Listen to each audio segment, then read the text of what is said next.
Very interesting. A woman being inclined to envy, not from the hand, lest she be a meddler, not from the foot, lest she be a gadabout. A gadabout, somebody who just always got to be seen. You know what I'm saying? You're worrying about how you looking, how you walking, and it's things not pertaining to holiness. Let me keep reading.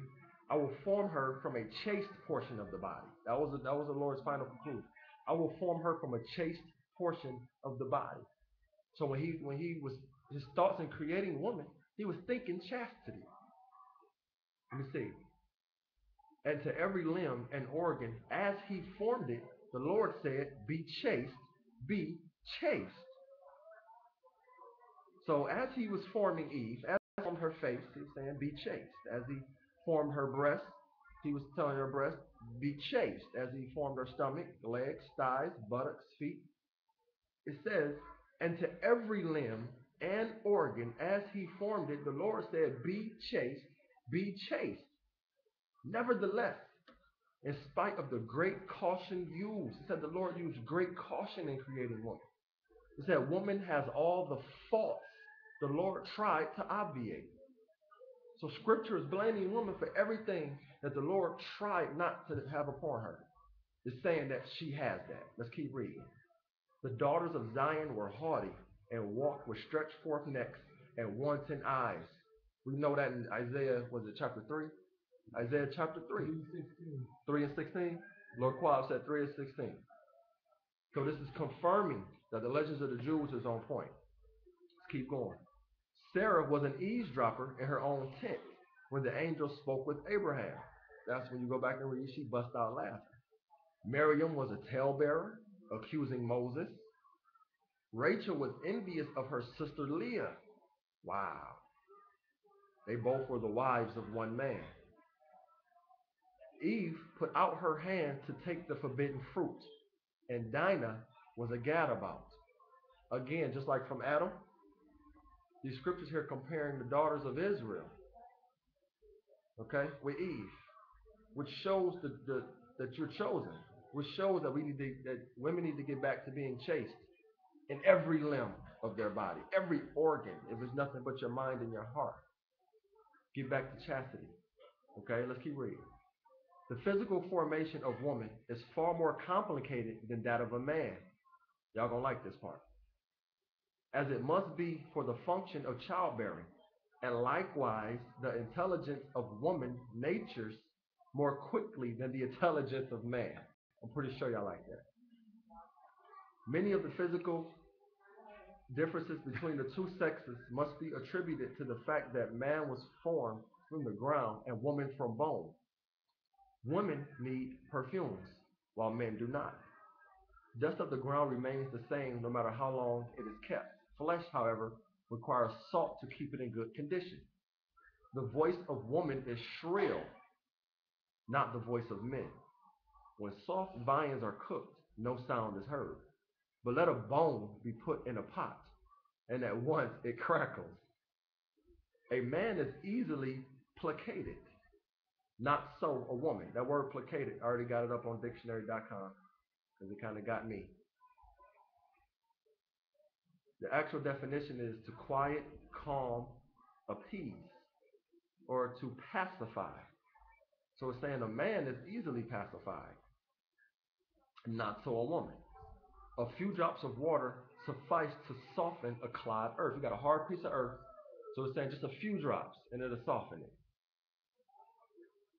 A bone stays hard, as if it were to soak in water for days. A man must ask the woman to be his wife, and not the woman, the man, to be her husband, because it is the man who has sustained the loss of his rib, and he sallies forth to make good his loss again. So the man is sallying forth to find him a good portion to be his rib.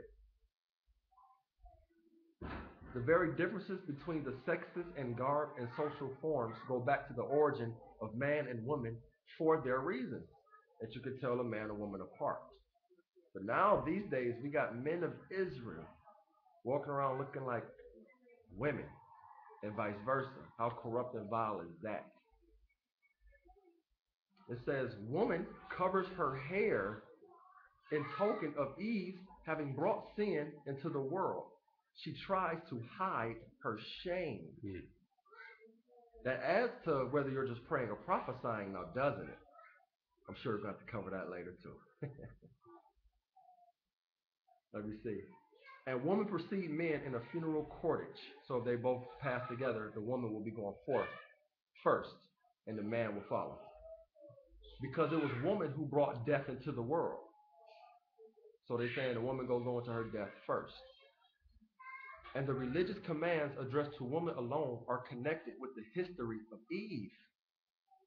The religious commands addressed to women alone are connected with the history of Eve. Adam was the heave offering of the world, and Eve defiled it.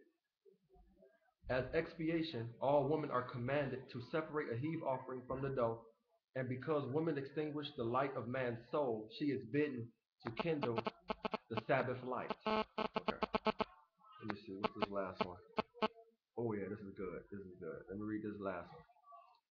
Say, Adam was first made to fall into a deep sleep before the rib, for Eve was taken from his side. For had he watched her creation, she would have not awakened love in him. To this day, it is true that men do not appreciate the charms of women whom they have known and observed from childhood up. Indeed, the Lord created a wife for Adam before Eve, but he would not have her, because she had been made in his presence. Knowing well all the details of her formation, he was repelled by her. But when he aroused himself from his profound sleep and saw Eve before him in all her surprising beauty and grace, he exclaimed, "This is she who caused my heart to throb many a night."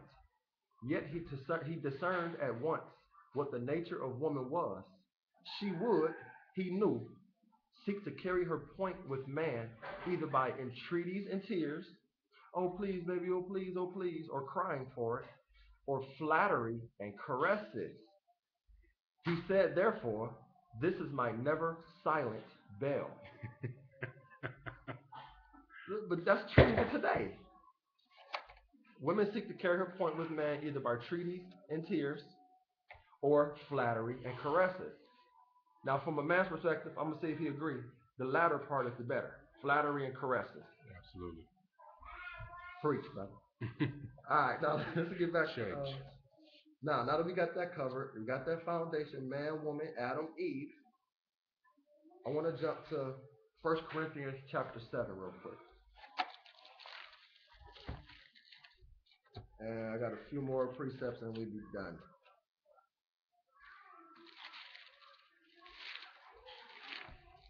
Chapter 7, and read at verse 34 and 35. 1 Corinthians 7 and 34. There is difference also between a wife and a virgin. So we got a difference here. We got the same sex, but a difference. Okay, I'm going to use this to go into same human race, but the difference is gender. And different roles and positions come with gender. Go ahead. The unmarried woman careth for the things of the Lord, that she may be holy both in body and in spirit. But she that is married careth for the things of the world, how she may please her husband. How she may please who? Her husband. She that is married care for the things of the world, how she may please her husband. Go ahead. And this I speak for your own profit, not that I may cast a snare upon you, but for that which is comely. But for that which is what? Which is comely. Read. And that ye may attend upon the Lord without distraction. He say, but I speak this for your own profit, that you should be pleasing your husband, not that I may cast a snare upon you. He said, I ain't doing it that this thing be grievous to you, but that's your role, that's your position. And went on to say, but for that which is comely, that ye may attend upon the Lord. You understand? So let's go back. So we got the same gender, okay, with a difference between wife and virgin. So I want to go into, there's an equality that we're humans, but there's a difference in order and authority. And when we just read about, the things that Eve did, there were some things that were altered in the creation. So let's go back to Genesis chapter 3. I'm just using the Bible to slow work it. I'm not going to go into Genesis chapter 4. I know I went into 1, 2, and 3, but just wanted to slow work the creation process.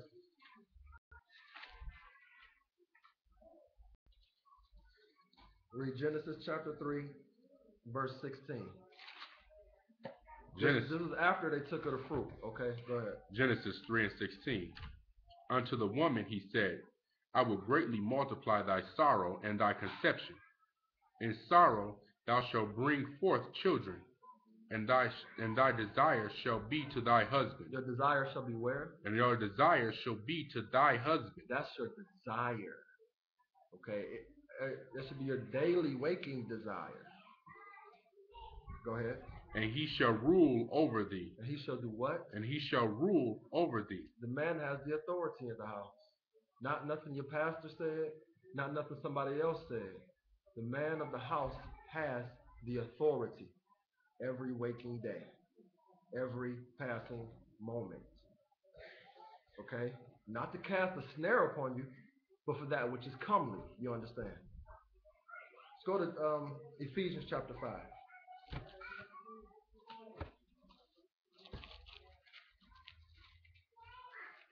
Last week, we went over Abigail and Nabal. And as the scripture was saying, this man was evil and churlish. And then we went over 1 Peter chapter 3. And we're talking about how it's a woman who a believer in the Lord, but yet her husband, nothing. Mephish. Don't follow it at all. Right? Yet the woman still has the responsibility to be the minister of the Lord in her house, in word and in deed. You understand? Regardless of what this man's stance is, regardless of what he's doing in daily life, you still have that responsibility. You still have that mandate on you, daughter of Israel. Verse 21. Ephesians 5 and 21. Submitting yourselves one to another in the fear of the Lord. So submit yourselves. Be at liberty to help one another, to be there for one another, for the two has become one. Read. Wives, submit yourselves unto your own husbands, as unto the Lord. As unto who? As unto the Lord. So the same wives, the same way you would give reverence and respect to this book, you would give reverence and respect to Christ, to the Heavenly Father. He's saying the same thing here. Wives, submit yourselves unto your own husbands as unto the Lord. It's the same exact submission. There should be no difference whatsoever. Okay? From there, I want to jump to the book of Esther. I always like to put a story in somewhere along the way. It just makes things make a little more sense. We're going to go to Esther chapter 1.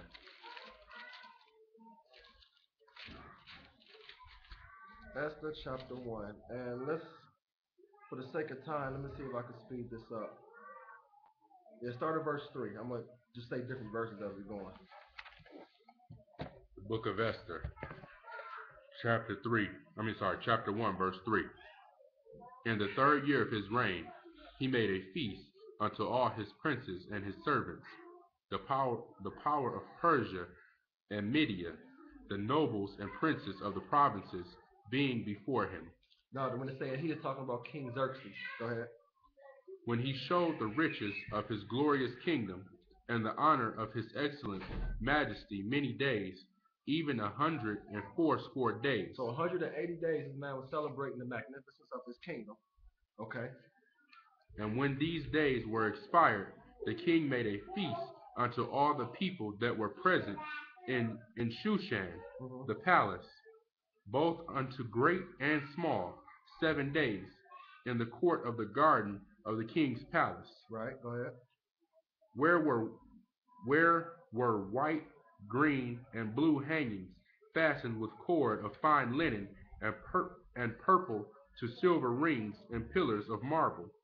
The beds were of gold and silver, upon a pavement of red and blue and white and black and marble.